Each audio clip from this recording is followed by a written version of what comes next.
86. 86. Interludio. El caballero sin cabeza. Parte 2.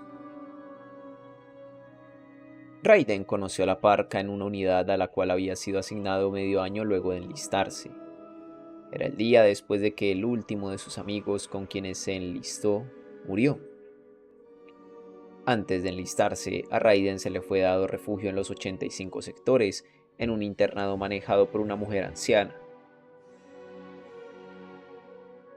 Sus únicos estudiantes eran niños que vivían en el vecindario, y por eso los dormitorios eran usados para ocultar y proteger a tantos niños 86 como les fuera posible. Después del quinto año, alguien los había aparentemente reportado a las autoridades, y los soldados llegaron para escoltarlos fuera del lugar. La mujer anciana los persiguió sin descanso, rogando a sus conciencias y a sus sentidos de la justicia una y otra vez, pero sus plegarias solo fueron respondidas con muecas y burlas. Sin una pizca de culpa en sus expresiones, los soldados montaron a los niños dentro de un camión usado para transportar ganado, y el último recuerdo de Raiden de la anciana era cómo corría ella tras el camión, gritando cosas a los soldados. Él jamás había escuchado a la mujer insultar.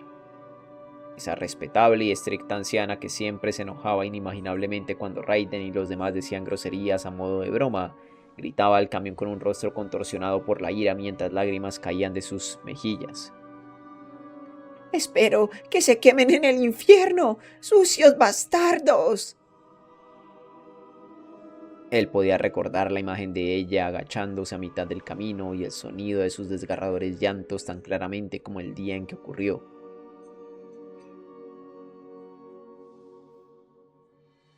El capitán, quien usaba el nombre de Parka, era la persona más descuidada y caprichosa que jamás había conocido Raiden. Esa persona jamás iba a patrullar y en su lugar iba a holgazanear en ruinas donde la legión bien podría estar ocultándose.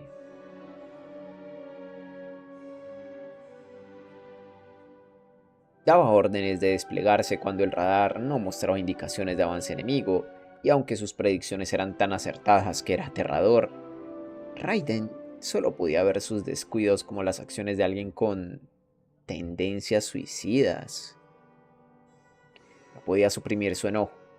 Los amigos quienes se enlistaron con él lucharon tanto, pero a cambio de su coraje y esfuerzos obtuvieron la muerte. La anciana había protegido a Raiden y a los otros niños, a pesar de que bien podrían haberle disparado por sus acciones.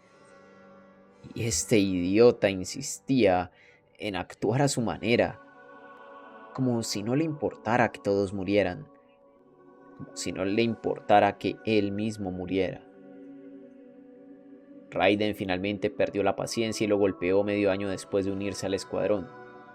Sucedió cuando discutían sobre los patrullajes que Shin seguía cancelando. A pesar de que debería haber hecho las cosas con calma, considerando lo diferente que eran en términos de físico, él había golpeado a Shin, quien era aún relativamente pequeño en ese tiempo, con suficiente fuerza para hacerlo retroceder. Le había gritado a Shin, quien se encontraba tumbado en el piso, que dejara de jugar con ellos, pero esos ojos rojos habían mantenido su calma y firmeza de siempre. Es mi culpa por no haberlo explicado, pero aún así, Shin escupió sangre de su boca mientras se levantaba. Parecía haber tomado, para su sorpresa, poco daño, y sus movimientos eran sin duda lentos y vacilantes. Hablo por experiencia cuando digo que nadie me cree a pesar de que les diga. Así que dejé de intentar explicarlo. Estoy cansado de perder mi tiempo. ¿De qué mierda estás hablando? Te lo diré con el tiempo. Además, Shin golpeó a Raiden directo en el rostro. Ese golpe, el cual cargaba con todo el poder de su pequeño puño que su pequeño cuerpo podía reunir, fue increíblemente doloroso.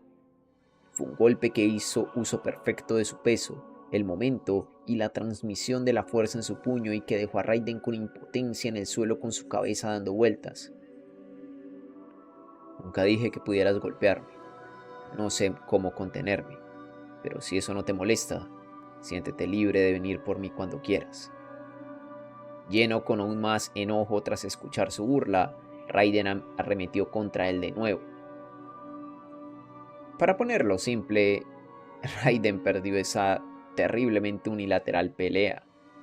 Shin, quien había pasado un año más que Raiden en el campo de batalla, estaba mucho más acostumbrado a la violencia y era adepto a emplearla. Raiden aún así no podía soportarlo, pero su impresión hacia Shin cambió un poco. Cuando Teo escuchó la historia años después, suspiró con exasperación y dijo que ese tipo de trasfondo no aparecería ni en un cómic para niños. Pero, la verdad, la verdad era que Teo era quien no entendía.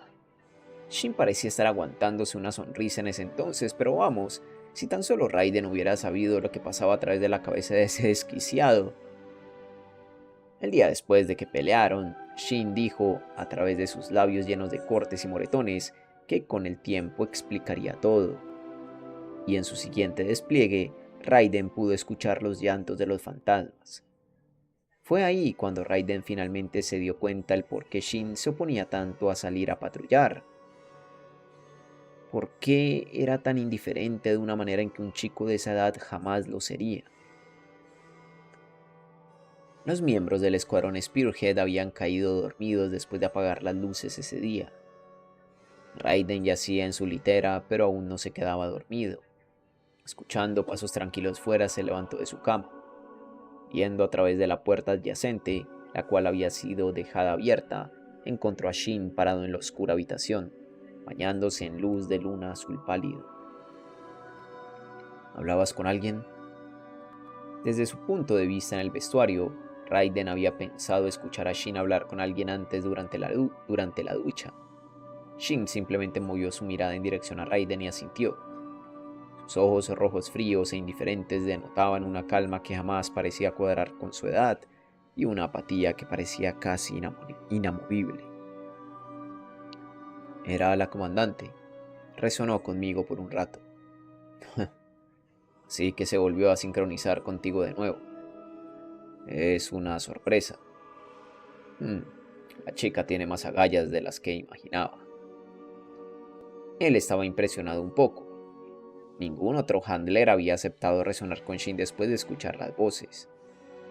Sus ojos fueron atraídos al ahora expuesto cuello de Shin, donde una sola cicatriz roja grabada erráticamente en su garganta se encontraba. Raiden ya sabía el origen de esa cicatriz que parecía una decapitación, habiéndolo escuchado de Shin, incluyendo el hecho de que había ganado la habilidad de escuchar a los fantasmas como consecuencia de ello. Era una noche tranquila, al menos lo era para Raiden, pero para Shin, para su camarada, afligido con la capacidad de escuchar llantos de fantasmas, esta era sin embargo otra noche llena con llantos y lamentos de los muertos. Nadie podía mantener su equilibrio siendo sujeto a este incesante tormento. Sus emociones constantemente siendo maltratadas y erosionadas hasta que eventualmente se convirtió en la poco emocional, indiferente e insensible parca que era ahora. Con sus ojos rojos, la muerte veía a Raiden. Esos ojos, del color de sangre fresca, se habían congelado. Su corazón estaba aún en el campo de batalla, siempre en el campo de batalla, buscando obsesivamente su cabeza en el lejano frente, deseando recuperar lo que había perdido.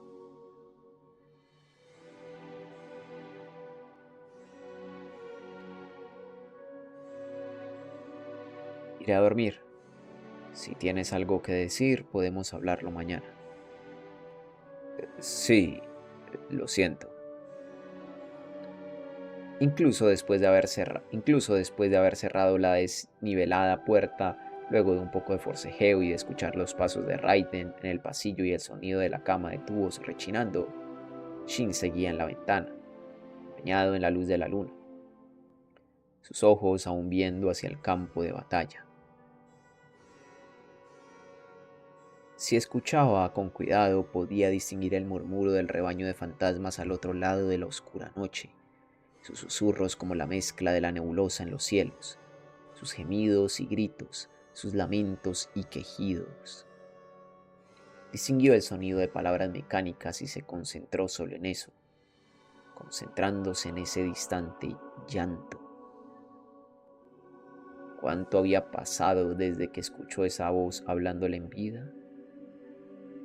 Deben haber sido 8 años, y las palabras que decía ahora eran las mismas que en ese entonces. Cada noche las escuchaba, cada vez ese recuerdo renacía. Esa voz se cernía sobre él como una sombra que jamás desaparece, jamás permitiendo que la olvidara.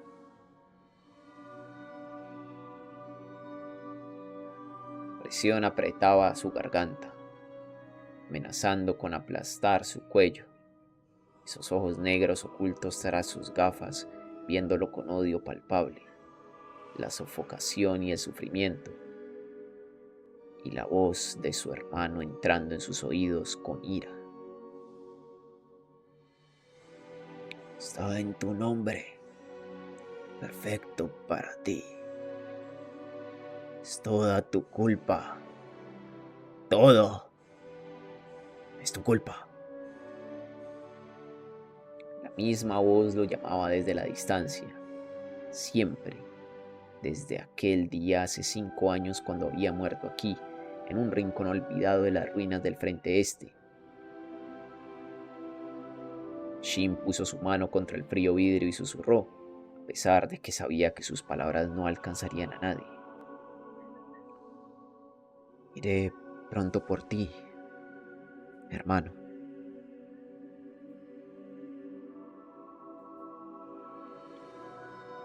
Suscríbete, deja un like, comentario y a ser posible comparte este video. Me ayudaría mucho si decides volverte miembro del canal de YouTube y a ti te llegarían todos los videos de forma anticipada. Fin de este interludio. Joder. Sí, bueno, lo que ya más o menos se veía venir, desde que nos dijeron que Shin había visto a su hermano decapitado. Y lo escucha,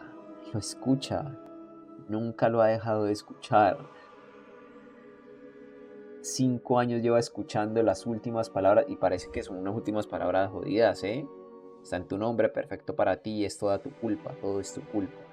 Dios, qué trauma, mi hermano. Lo que no entiendo es cómo es que Shin no se ha vuelto loco. O capaz si se volvió loco hace mucho y su forma de llevarlo es su actitud completamente parca. Ah, ¿entienden por qué es la parca y su actitud es parca? Nos vemos en el siguiente video. Adiós.